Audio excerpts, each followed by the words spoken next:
What distinguished Star Trek from all other science fiction programs of its day wasn't the futuristic stage sets, the costumes, or even the spacefaring adventures. What distinguished it was its optimism. When most future stories were full of devastation, nuclear holocausts, or desolate wastelands, Star Trek had the courage to imagine a better future. It envisioned the future of Earth as a utopia at last, where income disparities, racism, and discrimination were no longer ancient history that humanity had left behind. Gene Roddenberry's vision for the 23rd century was ambitious, revolutionary, and sincerely optimistic.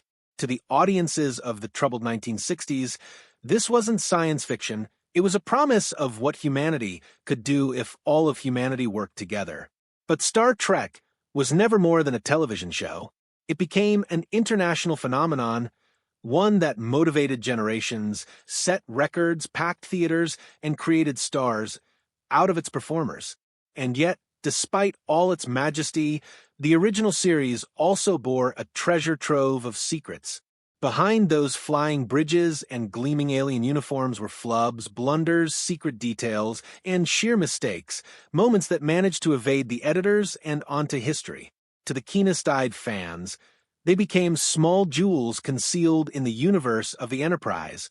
From continuity gaffes to off-screen wars, the history of Star Trek is as action-packed as anything that occurred on camera.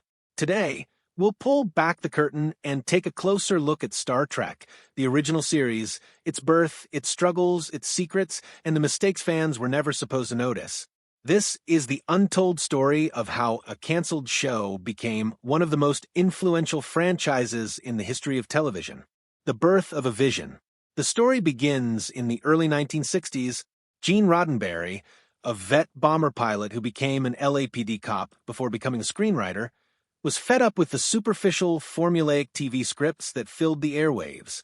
Roddenberry thought the public was prepared for something bigger, something that posed real questions about war, peace, justice, and mankind's place in the universe. He pitched his concept to the executives as Wagon Train to the Stars, a space western.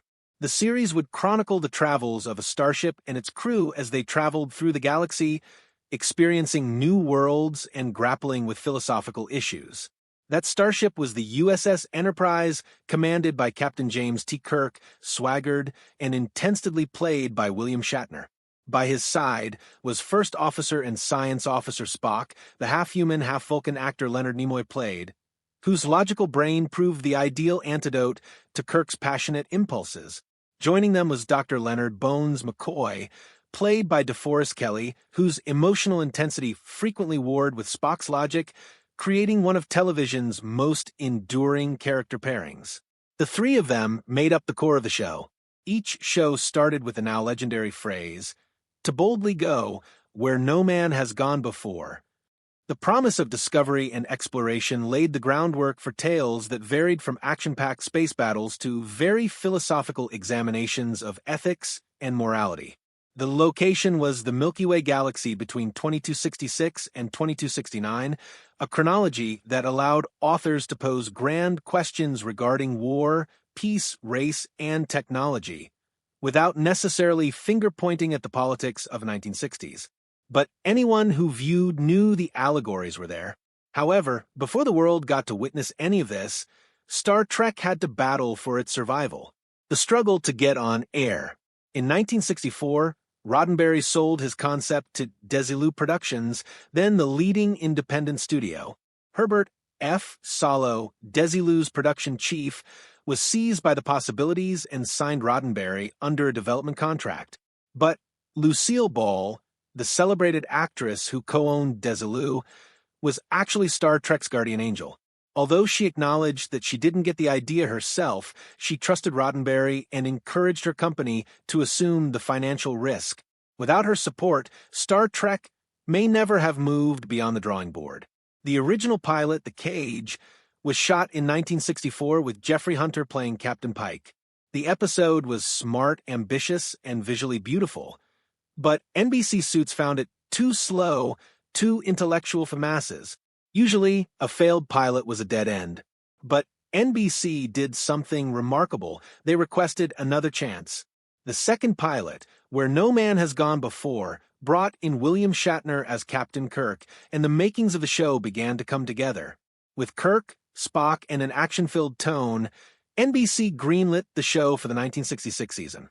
Nevertheless, the journey wasn't smooth. Desilu was financially stretched thin, juggling mission, impossible with Star Trek. The show was costly, ambitious, and complex to make. NBC was always concerned about ratings. From the start, Star Trek existed on the cancellation list, building the crew.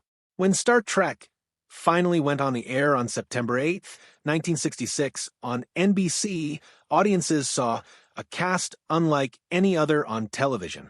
George Takei as Lieutenant Sulu, James Doohan as Chief Engineer Montgomery, Scotty Scott, Nichelle Nichols as Lieutenant Uhura, Grace Lee Whitney as Janice Rand, and subsequently Walter Koenig as Ensign Chekhov, each brought diversity, charm, and humanity to the bridge crew. Nichelle Nichols' casting was particularly historic. As a black woman in charge on a futuristic starship, she was shattering television barriers. She inspired millions of viewers, including Dr. Martin Luther King Jr., who personally asked Nichols not to leave the show when she thought about going back to Broadway. King explained to her that the role embodied hope, and that she was a hope for young black children to look up to. Nichols remained, and history was created. While that was happening, James Doohan developed the indelible Scottish engineer Scotty, who could always get miracles out of the Enterprise's engines. Takei and Koenig provided representation for Asian and Russian characters in an era of Cold War hostilities. The Star Trek cast was not only acting, it was a vision of a future more inclusive and unified. Struggles behind the scenes. Though revolutionary in its time, Star Trek underperformed with ratings. Americans just didn't know what to do with it. NBC shuffled it around its schedule, constantly damaging viewership. It was costly to produce, and executives felt it wasn't worth it.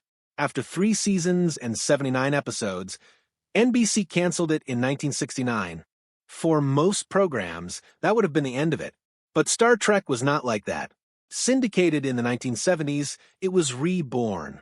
Reruns brought the series before millions of new viewers, making it a cult phenomenon. Fan conventions started springing up, attracting thousands of fans. It was during this second existence that Star Trek evolved from canceled TV show into cultural phenomenon. Costumes, props, and aliens. Much of the magic of Star Trek was supplied by its alien designs, costumes, and props. Costume designer William Ware Tice designed the classic Starfleet uniforms that are still easily recognizable today.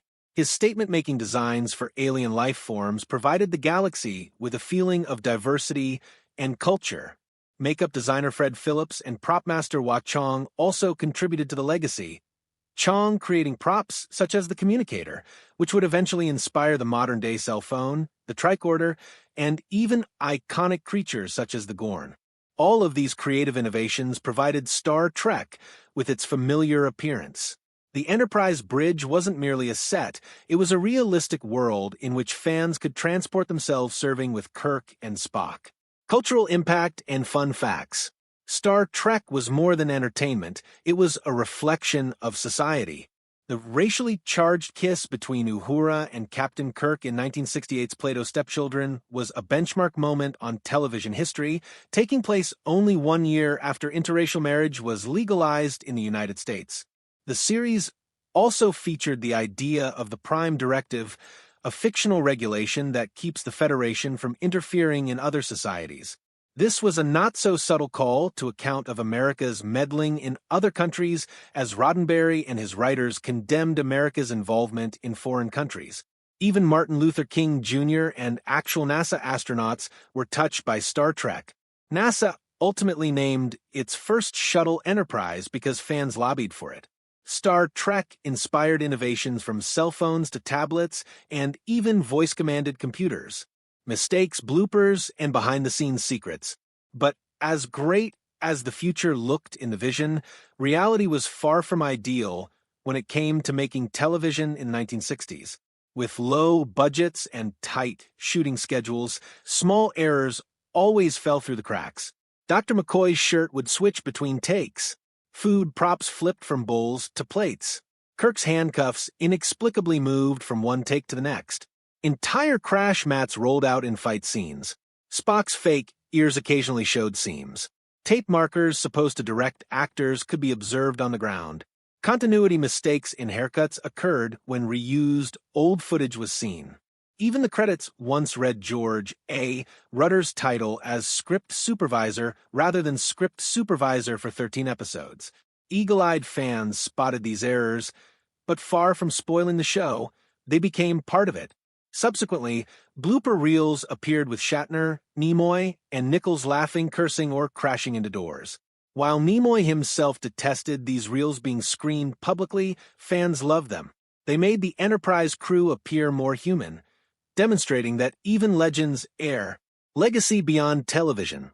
While Star Trek, the original series itself, ended in 1969, it never ceased to influence.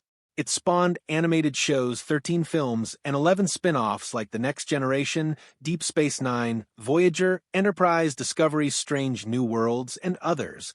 Its actors, Michael Dorn, Jonathan Frakes, and Majel Barrett Roddenberry, became legends in their own right. Even in death, the tradition endured. Gene Roddenberry, Majel Barrett, and Nichelle Nichols each had parts of their ashes shot into space, their eternal resting place among the stars that they had longed to touch before. The charm of imperfection. In hindsight, Star Trek's mistakes are not humiliations. Instead, they're gems. They serve as a reminder that even the best works of art are created by humans with all their imperfections and shortcomings. Viewers who watch the series now often enjoy catching a blooper or a continuity error, as if discovering a secret that connects them to the crew and cast. William Shatner himself once remarked that the bloopers reminded everyone of the fact that beyond the serious Enterprise missions, there were real people laughing, stumbling, and doing their best. And maybe that's why Star Trek has endured, not because it was flawless, but because it gave us the perfect notion of the future. Conclusion. From its early days as a flailing TV pilot to its transformation as a worldwide cultural phenomenon, Star Trek, the original series, has had a trajectory as Hollywood as any of its own space epics. It broke rules, inspired scientists, foresaw technology, and offered hope to millions. And it made errors along the way, visible crash mats, dropped props, sliding prosthetic ears, but they became part of its lore. Ultimately, Star Trek isn't merely about venturing onto strange new worlds. It's about presenting us with the best of humanity, with all our flaws intact. It serves to remind us that even when we mess up, we can still reach for the stars. So, the next time you sit down to watch the exploits of the Enterprise again, take notice. Between Kirk's braggadocio, Spock's reasonableness, and McCoy's zeal, you may catch an error that made it through. And when you do, smile.